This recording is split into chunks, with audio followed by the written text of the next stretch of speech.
Hi, my name is Silvia Mazzoni. I'm a researcher at UC Berkeley, and I'm here to talk about retrofits and retrofit policies that we observed during our reconnaissance trip to Italy after the 2016 Central Italy earthquake sequence. My objective in this presentation is to give an overview of an evaluation of seismic retrofit implementation in Italy, as well as assess the value of a retrofit policy in the framework of resiliency. The focus of this is to really look at that you don't want to let communities disperse. So the outline of my talk is as follows. I'll give you a setting in Italy, the value of retrofit and retrofit policies, what brought on these retrofit policies in Italy, and then I'm going to get into a little bit of structural engineering of looking at building types and retrofit schemes that we saw during reconnaissance.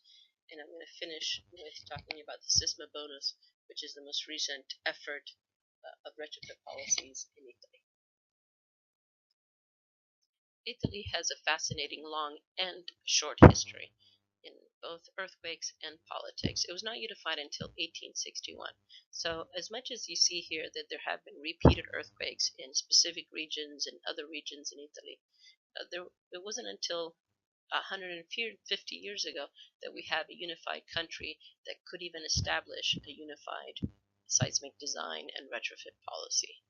It's fascinating to see that the main regions are the Apennine region, which is the Central Apennine region, which is where this latest earthquake sequence occurred. Significant earthquakes have also happened near Naples and down in Sicily at the border with Calabria. After the September reconnaissance trip, I had one narrative to show that pretty much we see in these pictures that the only thing that has really changed is the quality of our photographs, but the type of damage that we see in the towns hasn't really changed, mainly because these towns are over 100 years old, oftentimes, especially in the historical centers. My narrative of observing total collapse in historical centers changed when we went back to Italy in May of 2017. And we visited the town of Norcia, a relatively larger town with still several historical buildings, but it was the closest to the largest magnitude earthquake. It was actually closest to also to the Amatrice earthquake, but we observed that the damage was pervasive through the town, yes, but it was definitely a different level of damage. Very few collapses, or even near collapses, except for in the church's historical walls and historical buildings. In many of these towns in Italy, we have to attribute the success to the implementation of retrofits in the buildings. We see here the value of a retrofit. Here we have a well done engineered retrofit which has maintained the building intact during the entire earthquake sequence. Now, we see here the value of the retrofit itself in the scheme of an individual building. But in the end, what is the point of retrofitting your own building when everyone else around you loses their homes? It's almost a contradiction on Rudyard Kipling's poem that if we don't all keep our head together, there really isn't anything left to our town. Having gone to Italy twice during the seismic sequence, we were able to observe the damage in the town of Amatrice in September and compare it to the damage to the town of Norcia in May. In Amatrice, which was the closest earthquake, was magnitude 6.2 in August, suffered even more damage than we see here during the October 30th event. On the other hand, if you see below, this is Norcia, which was actually the closer to both magnitude 6.2 and 6.6 earthquakes, and we see there's relatively little damage. Most of the media focused on the damage to the cathedral that you see here, but if you look at the overall town, there were actually very few collapses, and we attribute this to a more uniform implementation of retrofits that we observed throughout the town of Norcia as compared to the historical center of Amatrice. You can guess that what really affected the response of these two earth towns is really the amount of retrofit in the town. And that amount of retrofit and the implementation of retrofit policies in the town can only rely on the recent history.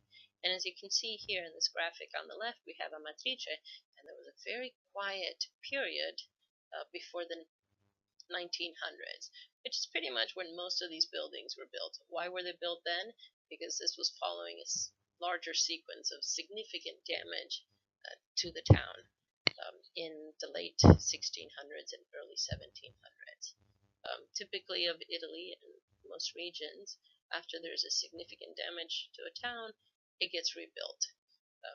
In Norcia, similar history, but it's been a much more almost regular earthquakes. So you can see this earthquake in 1700s that had an intensity of 10. Sounds like it likely destroyed the entire town, and the town rebuilt. But then it almost kept on renewing itself after so many damaging earthquakes, and we see the curve of intensity actually goes down. Very important earthquake for Norcia was the one in 1979, which actually caused a lot of damage to the town. And so now you can say, oh, all right, well, not that the town was rebuilt in 1979, but that was definitely a wake-up call to implement some retrofit policies. And because of this earthquake, we see the success, let's say, in the overall response of the town. And this history that we see repeated for these two towns is really what's been driving the retrofit policies in Italy.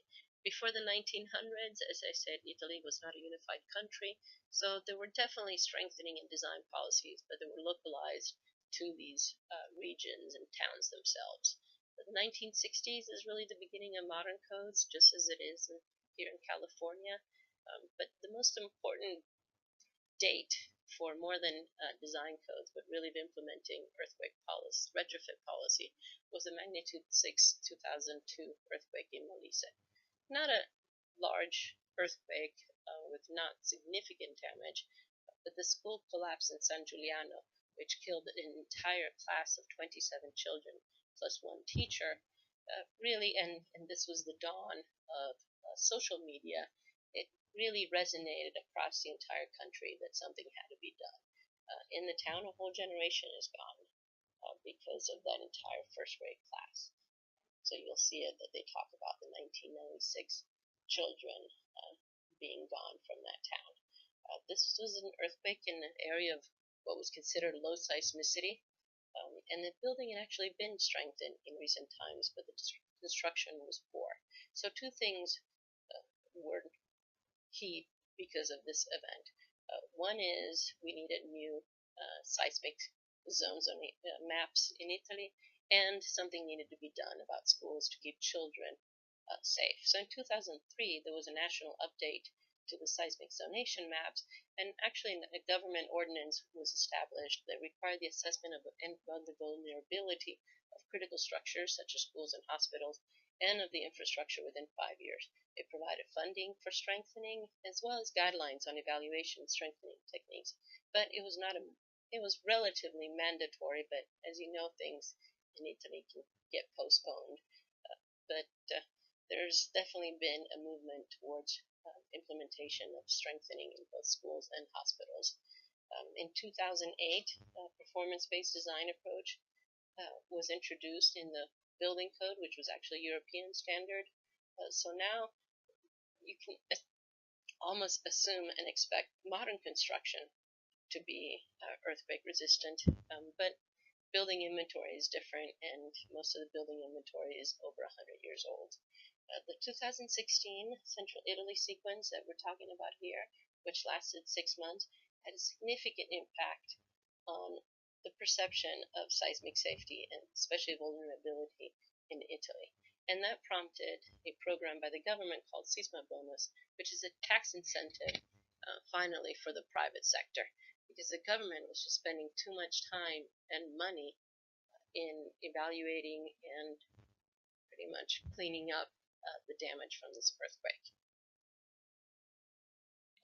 And in Italy, and here we get specific, but again, you can really take this and export it and extrapolate it to other building types and conditions in other places. But there's two primary building types. One is the unreinforced masonry structures, which are older buildings, highly vulnerable. And two is reinforced concrete structures, which are very popular from the 1960s on, but there's an issue, technical issue of the deformation and compatibility with the non-structural infills that are used for thermal insulation. The fascinating issue here is that unreinforced masonry buildings have been retrofit, while very few reinforced concrete structures have been retrofit, as you can see here. And so a lot of work has been done at looking at types of retrofits in masonry structures in Italy. And we have here examples of pretty much keeping the mechanics together by providing wall ties, which are very effective in making the structure act as a whole. But if you don't have integrity in the walls themselves, the wall ties are not very effective. And so to maintain integrities, you can apply reinforced plaster to both sides of the walls, or even if possible to at least one side. Repointing, which is pretty much replacing the existing poor quality grout, and placement of a concrete bond beam in the perimeter of the wall, typically done at the roof level and at the individual building levels. And so we see in this image here that wall ties do work. They work very well, especially in this case of having the whole building act as a unit. But when you're really trying to just apply wall ties alone to a building, you see that it doesn't always work.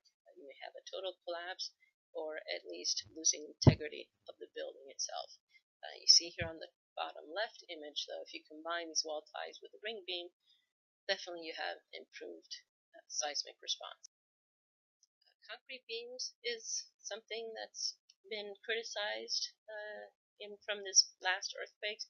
A lot of collapses where you see that the roof structures actually remains whole while the entire wall around it collapses or partially collapses.